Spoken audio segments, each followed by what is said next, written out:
Bangladesh fire service ও civil defence গণপ্রজাতন্ত্রী বাংলাদেশ সরকারের স্বরাষ্ট্র মন্ত্রণালয়ের অধীনস্থ একটি সেবাধর্মী প্রতিষ্ঠান। গতি সেবা ত্যাগের মূল মন্ত্রে দীক্ষিত হয়ে বাংলাদেশ ফায়ার সার্ভিস ও সিভিল ডিফেন্সের প্রতিটি কর্মী অগ্নিকাণ্ড দুর্ঘটনায় নিজেদের জীবন বাজি রেখে দেশ ও জাতির কল্যাণে কাজ করে থাকে। প্রিয় ভিউয়ার, আজ আপনাদের দেখাতে চলছে ফায়ার সার্ভিস ও সিভিল ডিফেন্সের দৈনন্দিন রুটিন। তারা দৈনন্দিন রুটিন ফলো করে কাজকর্ম করে থাকে। আমরা এখন দেখতেছি পিটি করছে ফায়ার সার্ভিস ও সিভিল ডিফেন্সের কর্মীরা। প্রতিনিয়ত তারা দেশ ও জাতির সেবার কল্যাণে কাজের গতি বাড়ানোর জন্য স্টেশন পর্যায়ে তারা বিভিন্ন ধরনের কলা কৌশল করে থাকে। আমরা এখন দেখছি ফায়ার সার্ভিস ও সিভিল ডিফেন্সের কর্মীরা প্যারেড করছে।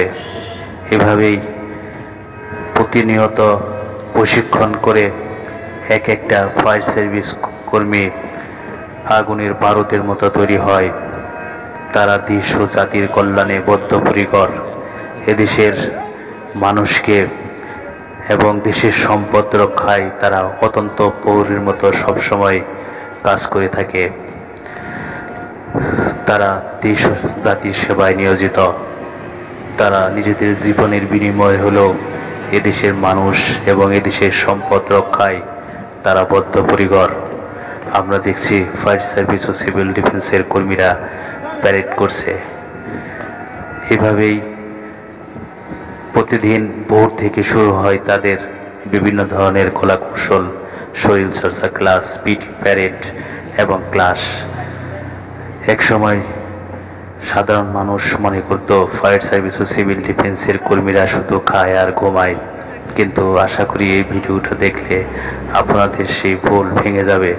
কারণ ফায়ার সার্ভিস ও সিভিল ডিফেন্সের বাহিনীর কর্মীরা দৈনন্দিন রুটিন ফলো করে তারা কাজকর্ম করে থাকে, যে কারণে তাদের বর্তমান সময়ে তাদের দায়িত্ব অনেক বেড়ে গেছে। যে কোনো অগ্নিকাণ্ড দুর্ঘটনা সহ যে কোনো ভিআইপিদের নিরাপত্তা দেওয়ার জন্য ফায়ার সার্ভিস সিভিল ডিফেন্স কাজ করছে। ফায়ার সার্ভিস ও সিভিল ডিফেন্স সরকারের সেবাধর্মী একটি প্রতিষ্ঠান, যারা অগ্নিকাণ্ড সহ যে কোনো দুর্ঘটনায় দেশ ও জাতির কল্যাণে নিয়োজিত। নেতৃত্বে ফায়ার সার্ভিসের কর্মীরা প্যারেড করছে।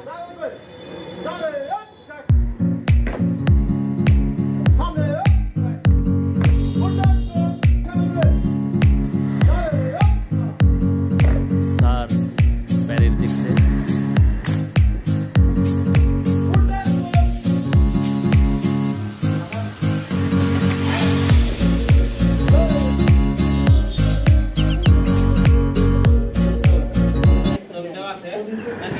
এখন ফায়ার সার্ভিস ও সিভিল ডিফেন্সের কর্মীরা যে যন্ত্রটি স্টার্ট দিচ্ছে এর নাম স্মোক ইজেক্টর।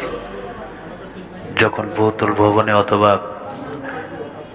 আগুনের কারণে ধোঁয়া বেড়ে যায়, তখন ধোঁয়াকে বাইরে অপসারণ করার জন্য এই স্মোক ইজেক্টর ব্যবহার করা হয়। এখন ফায়ার সার্ভিস ও সিভিল ডিফেন্সের খুবই গুরুত্বপূর্ণ। দুর্ঘটনার সময় ফায়ার সার্ভিস কর্মীরা নিয়ে যায় সেই স্পাইটারের তারগুলো ফিট করছে, জেনারেটরের সাহায্যে ফিট করছে। এখন এই স্পেটার কিভাবে চালানো হয় আমরা একটু জেনে নেই। স্পেটার হলো যেখানে প্রশস্ত জায়গায়, মানে দুর্ঘটনার সময় যদি কেউ সিট অথবা সিটের মধ্যে আটকে পড়ে যায়, তখন সেই জায়গাকে প্রসারিত করার জন্য স্পেটার ব্যবহার করা হয়। ফায়ার সার্ভিস কর্মীরা স্পেটারটি ব্যবহার করবে। আমরা দেখব কয়েল লাগাচ্ছে।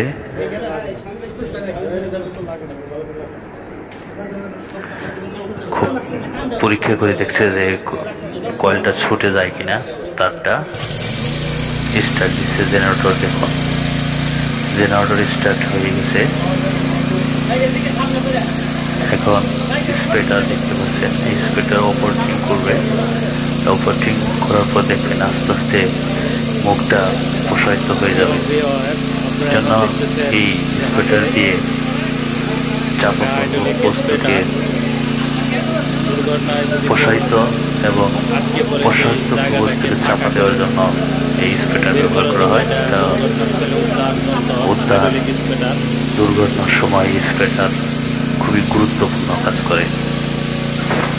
তাই দেখতেছেন হাইড্রোলিক স্প্রেটার, দেখতেছেন আস্তে আস্তে ফাঁকা হচ্ছে। অপারেটর যখন ঘোরাচ্ছে, হুইলটা ঘোরাচ্ছে, তখন আস্তে আস্তে প্রসারিত হচ্ছে। তাই আবার যখন এই হুইলটা অপারেটিং লিভারটা ই করবে তখন আস্তে আস্তে চেপে যাবে। দেখুন, এটা দুর্ঘটনার সময় এই স্প্রেটার খুবই গুরুত্বপূর্ণভাবে কাজ করে। দ্রুত সময়ে কোনো চাপক মানুষ সিটের কাছে আটকা পড়ে যায়, তখন এই স্প্রেটারের সাহায্যে তাকে দ্রুত সময়ে বের করে দেওয়া হয়। Hydraulic স্প্রেটার,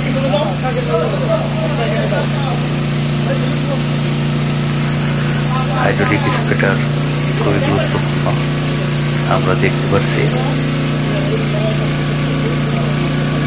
hydraulic স্প্রেটার। আর আমরা এখন দেখব হাইড্রোলিক লক কাটার।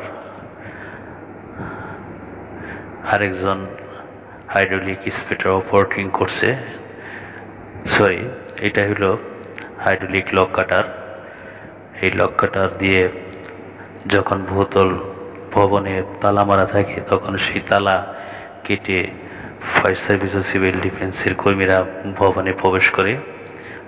এটার নাম হলো হাইড্রোলিক লক কাটার। এটার অপারেটিং সিস্টেমও একই। সেন্স, আমরা এখন দেখতেছি সেন্স অপারেটিং করছে। এটার কাজই হলো গাছপালা যদি রাস্তায় পড়ে থাকে তখন এই গাছপালা কেটে গাড়ি দ্রুত পৌঁছানোর জন্য সেন্সও ব্যবহার করা হয়। এটা ইলেকট্রিক থেকে লাইন দিয়ে আমরা দেখতে পাচ্ছি সেন্সর কাজই হলো করাতের মতো সামনে যে মাথা দেখতে পাচ্ছেন এর সাহায্যেই কাটাকাটি করে। এখানে একজন পিছনে সাপোর্ট দিল। আসলে এই ফায়ার সার্ভিস ও সিভিল ডিফেন্সের কর্মীদের কাজ খুবই গুরুত্বপূর্ণ। আর এখন আমরা দেখতে পাচ্ছি জরুরিভাবে ফায়ার সার্ভিস কর্মীরা যখন অগ্নিকাণ্ড সংবাদ পায় তখন তারা দ্রুত সময়ের মধ্যে পাম্প ফিট করে যেন জলাশয় থেকে পানি আগুনের উৎসে পৌঁছাতে পারে, সেই জন্য এটার নাম ফায়ার পাম্প ড্রিল। এই পাম্প ড্রিল তারা 6 জনে করে। এটার উদ্দেশ্য হলো দুর্ঘটনার সময় যাতে অগ্নিকাণ্ডে দ্রুত সময়ের মধ্যে পানি নিক্ষেপ করতে পারে। কসরত দেখছেন আপনারা, বাম ডান বাম তাল তাল করে এগিয়ে যাচ্ছে। কাজ লিডার যখন কাজ আরম্ভ তখন তার যার যার কাজগুলো ভাগ করা আছে। 6 নম্বর আপ বলবে, সবাই থেমে যাবে। আমরা দেখতে পাচ্ছি, হ্যাঁ থেমে গেল। এখন যার যার কাজগুলো আমরা দেখব।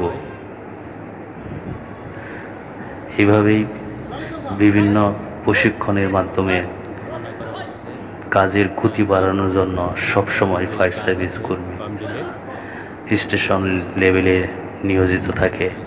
তাই যারা মনে করেন ফায়ার সার্ভিস সিভিল ডিফেন্সের কর্মীরা খায় ঘুমায়, সেটা অত্যই সত্য নয়। আশা করি এই ভিডিওটা দেখে আপনারা বুঝতে পারবেন যে ফায়ার সার্ভিস ও সিভিল ডিফেন্সের কর্মীরা কতটা পরিশ্রম করে থাকে, কতটা কর্মঠ তারা। দেখুন কতটা পরিশ্রম করে। এইভাবেই তারা প্রতিনিয়ত বিভিন্ন প্রশিক্ষণের মাধ্যমে দক্ষ ফায়ার ফাইটার হিসাবে নিজেদের জানান দিয়ে দেয় যে তারাই সত্যিকারের আনসার হিরো, তারাই সত্যিকারের দেশ ও জাতির কল্যাণ নিয়ে নিয়োজিত বীর সৈনিক। এখন আমরা দেখব যার যার কাজগুলো, সেই কাজগুলো আমরা দেখব। ফায়ার সার্ভিস সিভিল ডিফেন্সের অগ্নিকাণ্ডের যখন কাজ করতে যায় তখন এই প্রশিক্ষণের যে গতি ঠিক সেভাবেই অগ্নিকাণ্ডেও তারা কাজ করে থাকে। প্রিয় ভিউয়ার, আপনাদের কাছে সবার কাছে অনুরোধ করব অনবলক চ্যানেলটি আপনারা সবাই এগিয়ে যেতে সহযোগিতা করবেন। চ্যানেলটি সাবস্ক্রাইব করবেন, সঙ্গে থাকবেন, কারণ আপনাদের সহযোগিতা ছাড়া হয়তো এই চ্যানেলটি এগিয়ে যাওয়া সম্ভব না। আপনাদের সকলের সহযোগিতা কামনা করছি।